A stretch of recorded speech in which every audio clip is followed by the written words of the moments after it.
Good morning, everyone. I'm joined by the Minister for Home Affairs, Karen Andrews, and also by the Commissioner of the Australian Federal Police, Reece Kershaw, and FBI Legal Attaché at the US Embassy, Anthony Russo. And welcome, gentlemen. It's good to have you with us today. Today, the Australian Government, as part of a global operation, has struck a heavy blow against organised crime, not just in this country, but one that will echo around organised crime around the world. This is a watershed moment in Australian law enforcement history, and at the heart of what our government has been seeking to do ever since we first came to government. When we first came to government, one of our first actions was to ensure that Alex Vella went. Then, the head of one of the most notorious outlawed motorcycle gangs in this country was cut off from Australia, and he's never returned. We fought that in the courts and won. Ever since that time, that has set the tone of our government's approach to dealing with organised crime in this country. Since then, we have set up the Anti-Gangs Task Force. We've updated Australia's telecommunications legislation to ensure our agencies can track and take down criminal networks. We've boosted the AFP's capabilities to detect, deter and disrupt terror threats and transnational crime with an extra $500 million. Our 2020 cyber security strategy set down $90 million for the AFP to better protect Australians against cybercrime. We have set up the AFP-led Centre for Counter Child Exploitation. In our most recent budget, we gave the AFP more than $1 billion for a 7-year plan that will help them effectively tackle the risks our community faces from organised crime, criminals and terrorists. Everything we've been doing has been to keep Australians safe. When I became Prime Minister, I said we needed to keep Australia strong, we need to keep Australians safe, and we need to keep Australians together. And while the country has faced so many challenges in recent years, floods, fires, cyclones, and of course the pandemic, we have never taken our eye a day from the threats that are presented, not only by organised crime, but the threats of terrorism to this country. We have maintained the pace, we have maintained the urgency, and we've maintained the application. Our investments to back in our law enforcement agencies, in particular the Australian Federal Police, has enabled them to work as part of major partnerships all around the world and take a leading role to spearhead this assault against organised crime. This has been made possible by not only our belief in our law enforcement agencies, but by backing up that belief with the serious resources they have required to have the confidence to go forward and take part in these significant global operations, but not only take part, but take a leadership role, and as I said, to be the spearhead against organised crime indeed around the world as a result of the support we have provided. Operation Ironside has now charged hundreds of alleged offenders, seized millions of dollars in criminal proceeds, removed weapons from our streets and saved lives, and will continue to. It is an ongoing operation. The operation puts Australia at the forefront of this fight against dangerous organised criminals who peddle in human misery, and ultimately it will keep our communities and Australians safer. More than 4,000 police officers across Australia have been involved in this operation. There's not a day that goes past when I am not thankful for the work of all of our police, all around the country. They step up for our protection every single day, and they take upon themselves great risks. They see things, they're involved in these things that the rest of us as citizens don't have to see or do. And for that we owe every single police officer our great thanks and to afford them our great respect. And to their families, we thank them as well. It's tough on occasion and many times to be in the family of those who are involved in law enforcement. I know that. And I'm deeply thankful to those families who provide such support to our police officers to enable them to do the great work that they do. Today, it is a day to be very proud, those families, of the work that those police officers, your fathers, your sisters, your uncles, your cousins, your mothers, you can be very proud of the work they're doing today. And I'm incredibly proud of all those who are wearing blue in this country today. I might leave it there to pass it on to the Home Affairs Minister and make further comments on the operation. But what's important as we go forward from this point is not just the support that we continue to provide that you see in the budget, but we need to continue to provide our law enforcement authorities with the powers and the authorities that they need to do this job. Now, I'll go into this later in questions if you like, but there are a series of pieces of legislation that we've been seeking to move through the Parliament, not just over this term, but in some cases over 3 terms. They need these powers to do their job. The AFP and our law enforcement agencies and other agencies that support them need the support of our Parliament to continue to do the job that they do to keep Australians safe. Our government won't shirk from that, and we call on all of those in the Parliament to back them in, as we have done so over such a long time, and to get the results that in particular we're seeing today. Karen. Well, thank you, Prime Minister. Australians should be very proud of the Australian Federal Police. What has been demonstrated today is that here in Australia we have world-leading policing capabilities. Our Australian Federal Police has worked hand in glove with the US FBI to bring down some of the most significant criminals, not just here in Australia, but right around the world. Of about 9,000 officers that have been engaged in this operation across the world, over 4,500 of those officers came from right here in Australia.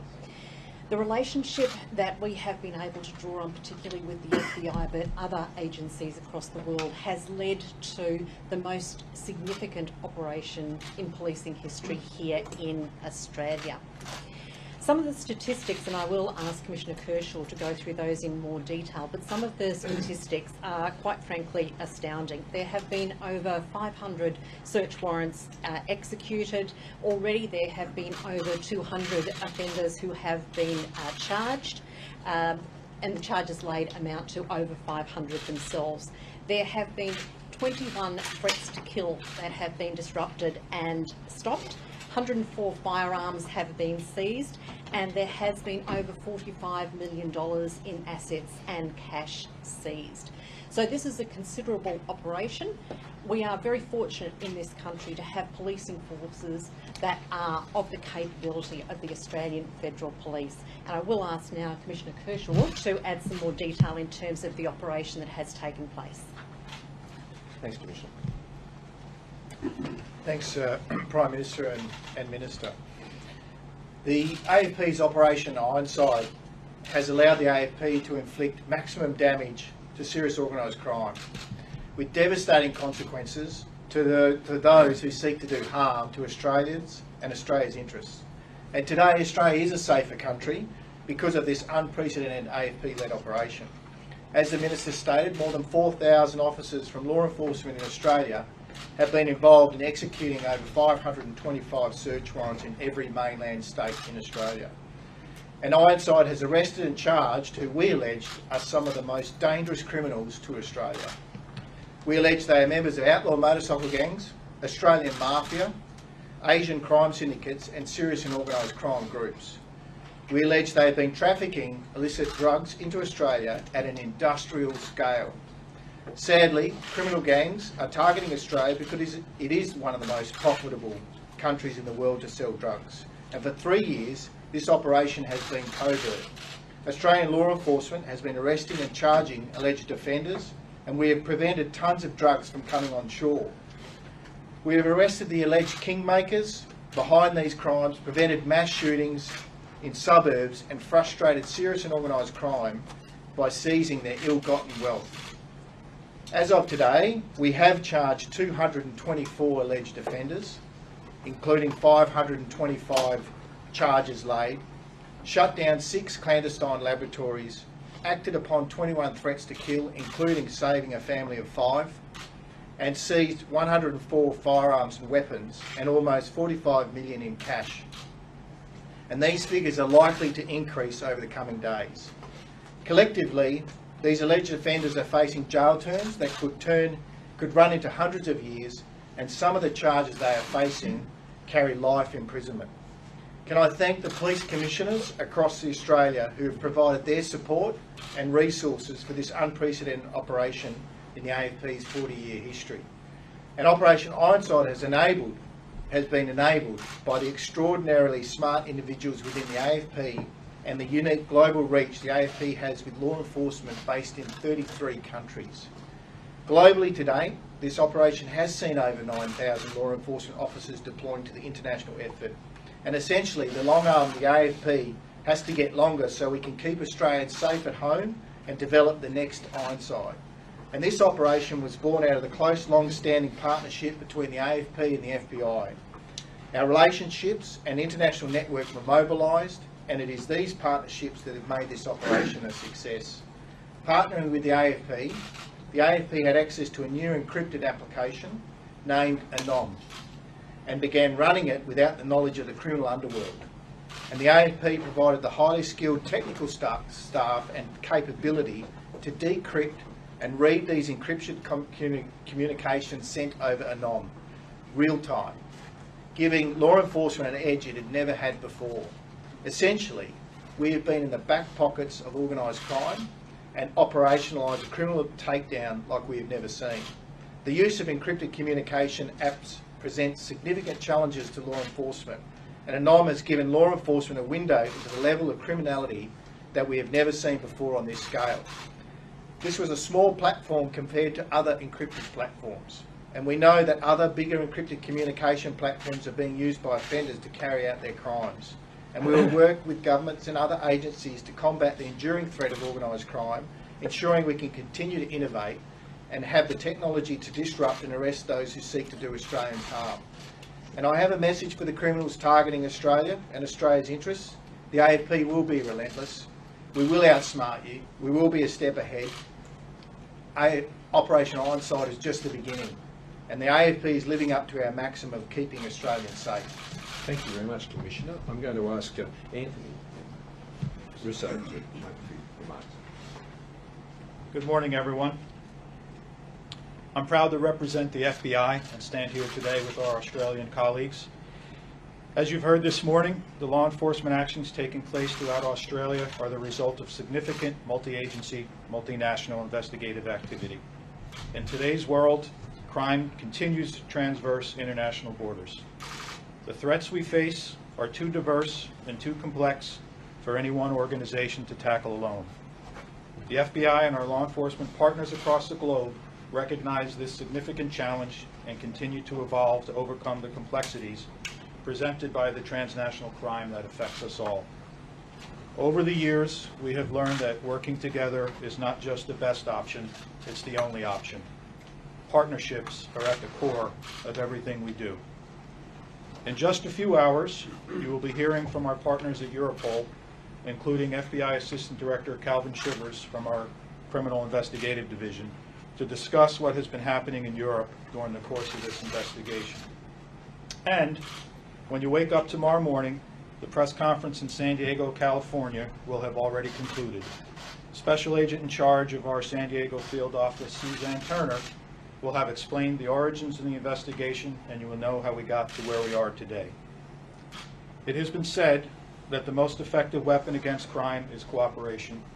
So I want to close by thanking the AFP for the commitment to fighting organized crime, their partnership and dedication to addressing this global threat.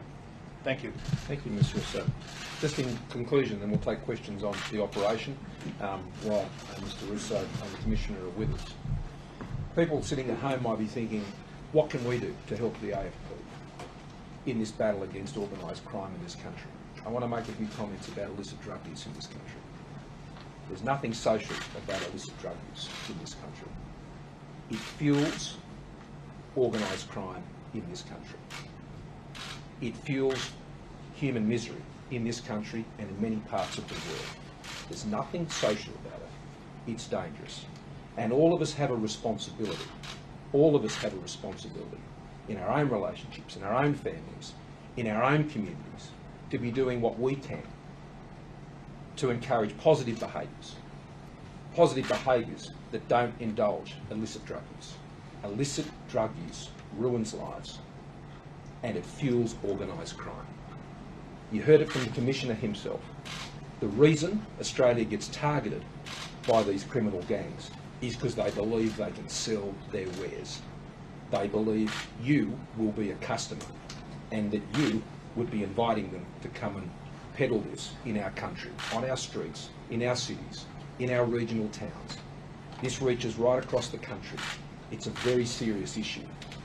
The AFP will do their job and we'll make sure that they're resourced to do their job. But we also have a job to do when it comes to illicit drug use in this country. We all have a role to play.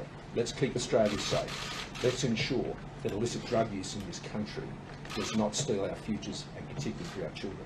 Let's take questions on the operation. Of course, Commissioner and Mr Russo will join us to answer any of those questions. Commissioner, can I ask you a question if that's okay? Who actually set up this app? Was it set up by law enforcement or did they later gain access to it? And is it legal or ethical for law enforcement to be controlling an app which uses thought-was encrypted? So first of all, it's legal, and we did use the TOLA passed in 2018 for the first time. So that's that legislation that we have here in Australia, in combination with the legal authority from the FBI. So there were legal authorities used in relation to this app. Who set it up? So the FBI had the lead on this. We provided a technical capability to be able to decrypt those messages. So initially the FBI could not actually analyse what was being communicated. That was where the AFP stepped in. It was, as our league, Anthony Russo, said, we worked in partnership and we provided a technical capability to be able to do that. Was it true, as we read in the paper today, it was done over a couple of years, but in 2018 between the FBI and... I wasn't there, but apparently, but as you know, some of the best ideas come over a couple of beers, and that was told. Yeah. Commissioner, if it was so effective, why reveal its existence now? Why not let it run? Yeah, part of it has to do with legal authorities, and also just the scale and the speed of the organised crime and the threats to life and the harm that was being done. It was an operational decision made jointly with all the international partners, including the Europol Operation Task Force, which is run out of The Hague. Can you think the organised crime? Could you expand on the legal authorities part of your answer? Was it that the FBI or the AFP or Europol only allowed this operation, only authorised it to run for a set period of time, or can you just explain what you mean? Look, that might be something later on. There is going to be a technical briefing by Assistant Commissioner Ryan, but yes, there was a legal time frame on this operation. Do you think the organised, the people you were targeting, had any idea that you were listening and watching? No, and these messages, let me be clear, when you get access and come out in court, you'll see that all they talk about is drugs, violence, hits on each other, innocent people who are going to be murdered, a whole range of things. So there's nothing about, it would be like, I need 1,000 kilos at this price, very brazen. We haven't seen it done like that. No attempt to hide behind any sort of codified kind of conversation. It was there to be seen. It was there to be seen, including, we'll have a speedboat meet you at this point, this is who will do this, and so on. Commissioner, when this began, did you have any concept of how big it would become? We'd always had used intelligence, obviously, with the ACIC, ABF, our other Home Affairs partners, on getting and state and territory police on the scale of organised crime. But what we've seen is that our targets offshore are moving at an industrial scale. So this is a business, a global business. So for us, we're going to be attacking their three main arms, which is their logistics, their finance arm and their comms, and the communications, knocking out their communications has been a key part of us disrupting organised crime and keeping Australians safe. Commissioner, you said that it disrupted a mass shooting in a suburb. Is that a terrorism prevention, or can you No, it's organised crime. So when they that particular case will come out later on, where they were using a machine gun and potentially at a cafe where people would have been no doubt harmed. We were able to, with the cooperation of that particular state police force, take out that individual before they were able to do that. Can you reveal where that was? Not at this stage, because of the fact we're still compiling and arresting people in relation to that, and also there's some matters before the court. The family of five you mentioned? Yes, family of five. So that was part of, the 21 sanctions that we saw, the threat, what we call threat to life. Was the family removed? Can you elaborate? We were able to get that individual off the street. Can you Much detail information the- was held back over these years because you didn't want to give away, you want to show your hand. So we did about, approximately, we're still getting these stats, there was probably about 100 relevant arrests over the last couple of years in relation to this operation. Just they weren't necessarily attributed to the AFP, they may have been state police arrests. Commissioner, from the feedback you've had from investigators over the past little while, I presume now some of the people you've got in custody are learning about how it is that they came to be arrested. Just how furious are the criminals that they have been duped? Well, they all turn on each other. The other thing we learnt was that they actually do a lot of business behind each other's backs, including the presidents of various groups and organisations for personal wealth. So there's going to be a whole lot of disruption there, and our state police colleagues are on alert for that, because there's no doubt going to be some tension within the whole system about who owes what drug debt and so on. So that was pretty brazen to see that they were actually disloyal to their own groups. Could I ask the Prime Minister a question? You're heading overseas to G7. Hakan Ayak has been on the radar for 10 years, and I think everyone agrees that this is one of the people that have been targeted. Is in Turkey, has been there for quite some time, and is still operating as an organised criminal. Have you taken this issue up with the Turks and to try and get him back to Australia? Well, look, I wouldn't go into any specifics other than to say that whether it's there or anywhere else, Australia uses all of its agency to ensure that we can seek to protect Australians. And so whether it's there or anywhere else, whether it is trying to ensure that we are countermanding any terrorist threat or any organised criminal threat, there are multiple engagements we're having at any given time on any number of issues. Well, you know, we talk about this person all the time, and he's the kingpin. Everyone says the kingpin, but he's still operating. Commissioner, what can be done about it? Look, I think given the threat probably he faces, he's best off handing himself in to us as soon as he can. Why can you elaborate to that? Why? Well, what you're seeing is he was one of the coordinators of this particular device, so he's essentially set up his own colleagues. And my view would be the sooner he hands himself in and to look after his family, he's a wanted individual, the better for him and his family. So he's a marked man at the moment? Probably, yes. Prime Minister, can I ask you, has Operation Ironside revealed weaknesses in our border control as far as importation is concerned? There are three things that we need to do. One of them does relate to air and the transport security laws that are in this country. The first one is there's a surveillance legislation amendment which is about identifying and disrupting.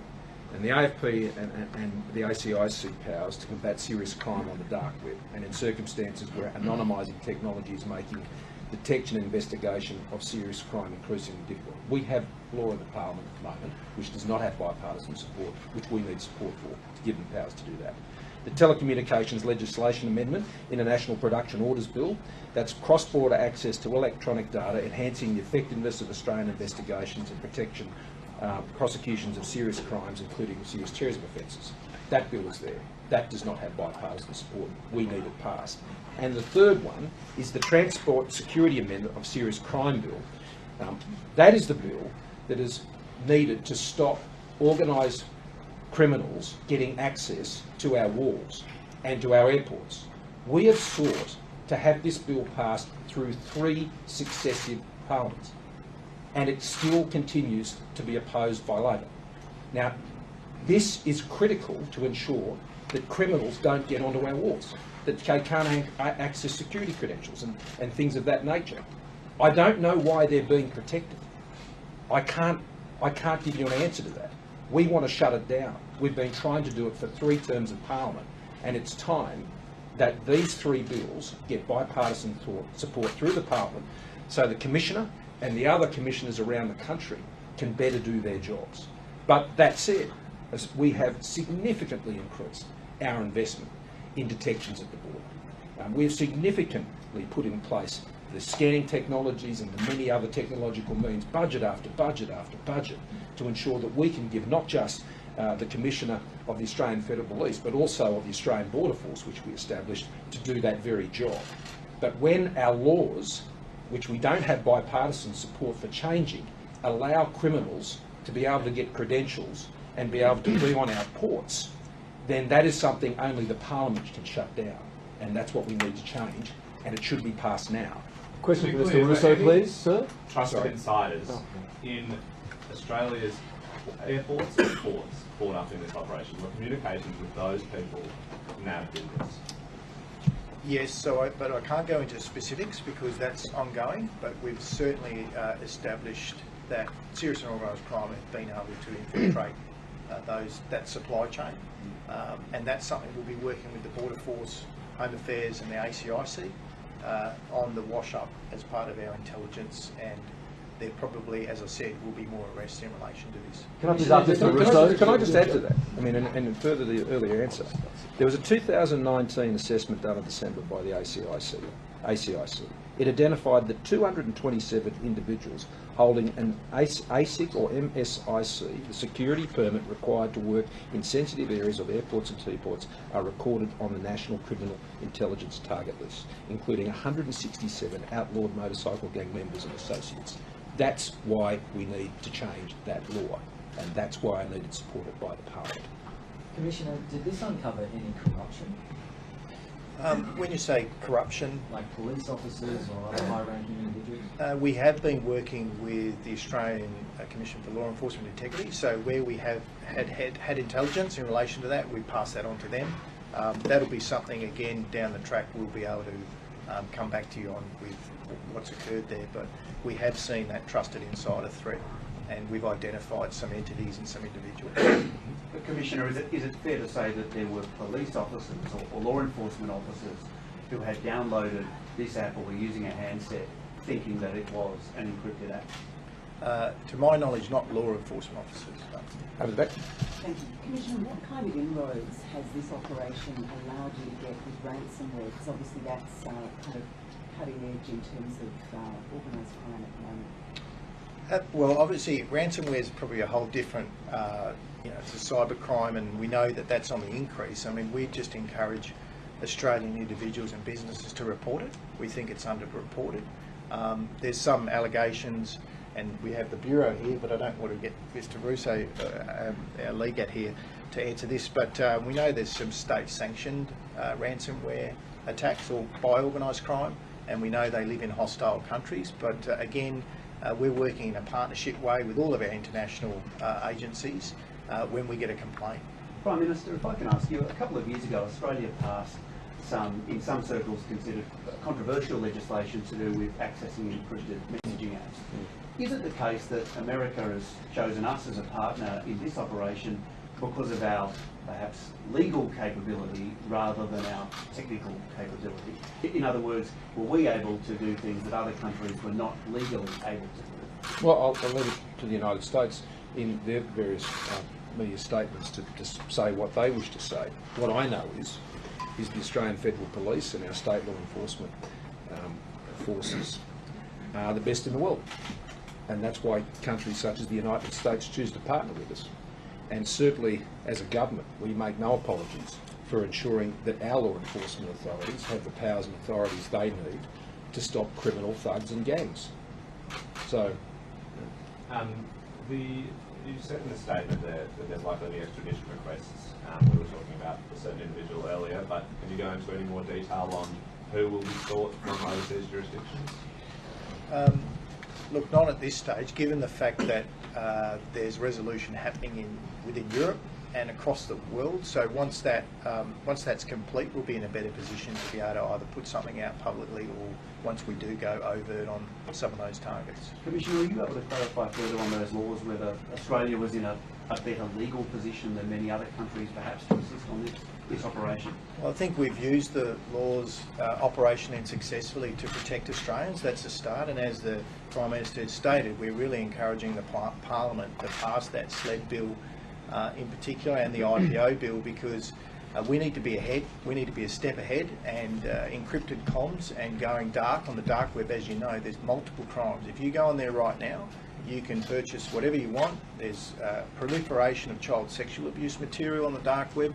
It's an absolute disgrace. So for us, that's a criminal marketplace that we can't actually penetrate without that legislation. Have there been arrests carried out already in Europe and other parts of the world, or in the States since? In Europe, yes, there has, and they'll be putting out their statistics because there's about 18 different countries who've been involved in this operation. Commissioner, a question. Sorry, you go, David. And arrests have been made in those 18 countries? Yes. Commissioner, a question for you, and the same question for Mr. Russo immediately afterwards, please.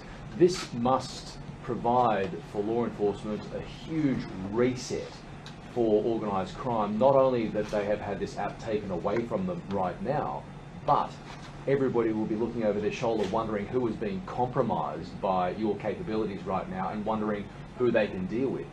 You would imagine that business is going to slow very, very quickly, at least for some time.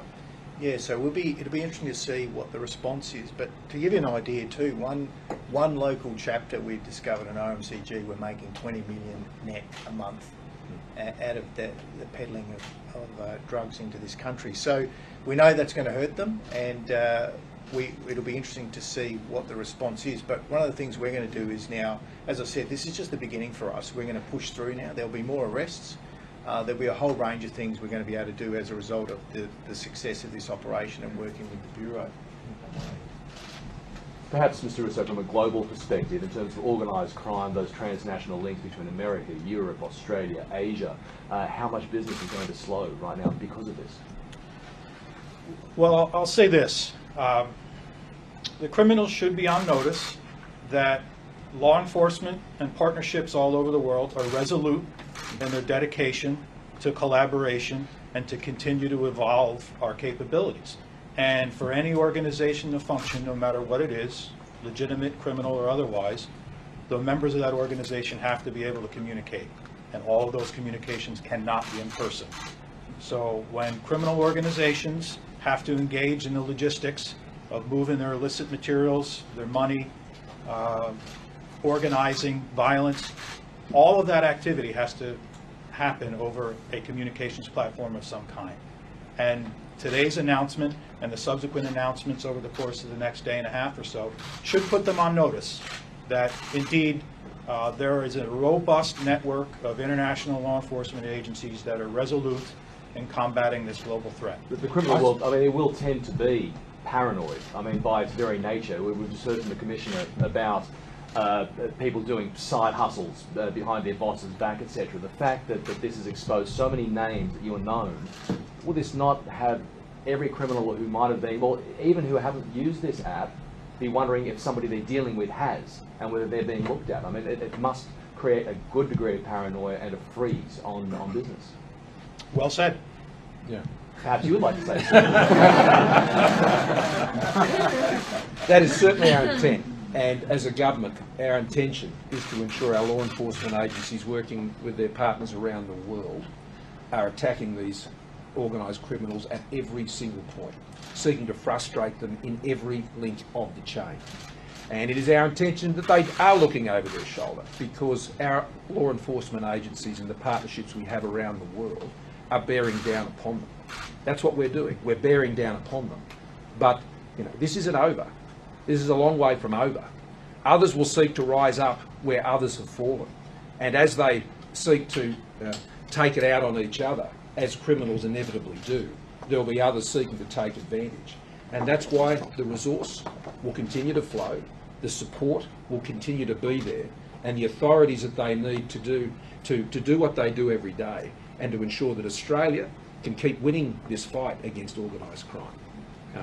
That will be provided by our government. Now, we've got probably maybe time for one or two more on this matter, and there are other, as you can imagine, it's quite a busy day for the Commissioner and Mr. Russo, and I'll have to excuse them in a second. Commissioner, how many people in Australia were using this handset and app combination? So we identified around about 1,600 to 1,700, which is a decent figure. It's only 5% though of the encrypted comms used in this country, and then about 9,000 globally. And has that number rapidly increased in recent months? When did you see a surge in the use of this? It has increased recently, and that's partly on the way it's distributed, which is by hand, and you've got to know someone and you've got to pay a monthly fee to the syndicate who hand those devices out. The irony, of course, is the monthly fee was being paid to law enforcement, wasn't it? Well, we certainly, I can't go into detail on that, but we certainly were able to see every handset that was handed out and attribute those to individuals. You said 5%, that means there's 95% that's not being monitored? Yeah, you've got other platforms like Cypher and other encrypted comms. So there's a lot going on that, I mean, this is a start. It is as the PMC. And can you mentioned the technical presence, but if we can ask you here, can you just clarify, was this app originally set up as a legitimate enterprise and then it has been subsequently taken over by law enforcement, or was it entirely set up from the start by law enforcement as a sting? This goes back to, if you remember, Phantom Secure, which was distributed by, out of the US and the Mexican cartels and other organised crime groups as a secure comms platform just for criminal networks. So this is just the evolution of that product. Well, thank you very much, Commissioner. Thank you, Mr. Russo, for the tremendous work that we've done together. We've got time for just a couple. The Tamil family, Mr. Morrison, the Tamil family, how long are they going to remain on Christmas Island? When is a decision going to be made either way? Well, as you know, this is a matter that is going through the court's process that they've initiated, and where there are some present medical issues involving the family, and they will continue to receive every medical care, and that care and where they are treated will continue to be determined by doctors, by the medical professionals who advise us on these matters. Well, the same question for Ms Andrews. I mean, are you not allowed to intervene and make a humanitarian decision based on what they're going through right now? As the Prime Minister has said, there is already a matter before the court in relation to the issue with the young child. That child is now receiving appropriate medical care in Perth. But what about I asked about the family when they might be released. Court or no court, does the government not have the discretion to be able to make a decision on this? We are going through the process now of investigating a range of resettlement options in relation to a number of different circumstances here in Australia. I can't make public commentary on that at the moment because I don't want to disrupt those negotiations. And that applies across all cohorts? Yes. Across all groups, not specifically. No. Why could there be a case of Victorians who are unable to go to Queensland even when, for example, they have a family member who's in ICU, or people who are in the Queensland quarantine system who are unable to access even to see a newborn child. Do you think that treatment is cruel to those families? Well, I've made comments on this in the past. I mean, these are decisions that are for the Queensland Government to make and for the Queensland Government to justify, and I'm not seeking to make any justification of those decisions. You mentioned yesterday ASP, you'd like to see those borders lifted. They've got 2 cases today. It seems to be, in control. Do you think they should just push the button and open things up? Well, I make no secret of the fact that I want to see restrictions lifted in Melbourne as quickly as possible and as safely as possible. The case numbers today, I think, are very welcome, and I'm sure that is encouraging to people in Melbourne. In particular today, people can gain access to that Commonwealth disaster payment, the temporary COVID disaster payment, and I already know that this morning many have, and that is available online now and through the information that has already been provided. We do want to see it open up as quickly as possible. We do want that to happen safely, and I think we need to get some perspective, as I said yesterday. Daily in the UK, I'm just about to go and meet with G7 leaders. In the UK, there are 4,695 cases of COVID a day. In Germany, there are 3,026. In Canada, there are 1,962. That's a day. In France, there's 6,563. In Japan, there's 2,510. In Italy, there's 2,346. And in the United States, there's 14,845. In each of those countries, people are dying every day. In this country, you know what the case numbers are. You know how Australians are living safely every day. And that is certainly something we want to protect. But we've also seen today that S&P have upgraded Australia's AAA credit rating because of the work the government has done to support businesses and individuals around the country to take us through the COVID crisis, to ensure that our economy and our employment is bigger today than it was before the pandemic started. Australia is stronger today than before the COVID pandemic hit. Now, there are few, if any, countries that can make that claim and have it backed up by what we've seen in that evidence. That will continue so long as we get the balance of risk right in our judgments when it comes to any lockdowns. And it must be proportionate, it must be targeted, it must be temporary, and it must be relieved as soon as possible, and that further restrictions around the country should either not occur at all or for a very, very narrow set of circumstances. That is how Australia will continue to be successful. And there can be no doubt that Australia has had great success because of the great resilience and actions of Australians around the country. Well, looking back, do you think Victoria has gone too hard? You know, we're almost 2 weeks. Do you think it was disproportionate to what it should have been? No, I wouldn't draw that conclusion necessarily, and at the end of the day, that is a judgment for the Victorian government to make. There is nothing to be profited from the Commonwealth government and state governments relitigating those decisions. They have to make them, they're their calls, and they're responsible for them. And it's for state governments to explain and articulate that to their state populations. We are stepping up, once again, as we did during the most difficult days of the pandemic, with support to households, and that household support is available right now based on the Commonwealth Chief Medical Officer's assessment of where there is a hotspot, and that hotspot determination still remains in place for Greater Melbourne. There's a question about Afghan interpreters, please. Yeah. Translators employed by Australian troops have been put on a Taliban kill list, I'm sure you're aware. What is your response to calls for them to be urgently granted protection visas, and what's the time frame for processing humanitarian visas for them? This is something the government is very aware of and is steadfastly working through. This is not the first time that we have had to support in these circumstances bringing people to Australia under the appropriate visa arrangements for humanitarian visas that are in place. We have done this before safely, and we will be able to do it again, but it would be very unhelpful for me to elaborate any further on that issue. We are very aware of it, and we are working urgently and steadfastly and patiently to ensure that we do this in the appropriate way, as we have done on earlier occasions. I was the minister responsible at the time last time we were doing this when I was in immigration, so I'm very well aware of the sensitivities and the need to move swiftly, but also there are many issues that need to be covered off in how we achieve that. Prime Minister, there is I'm not going to offer any further comment than that. Thanks very much, everyone. I appreciate you. So, can I ask you a question about rapid antigen testing, sir? I'm just too polite. Let every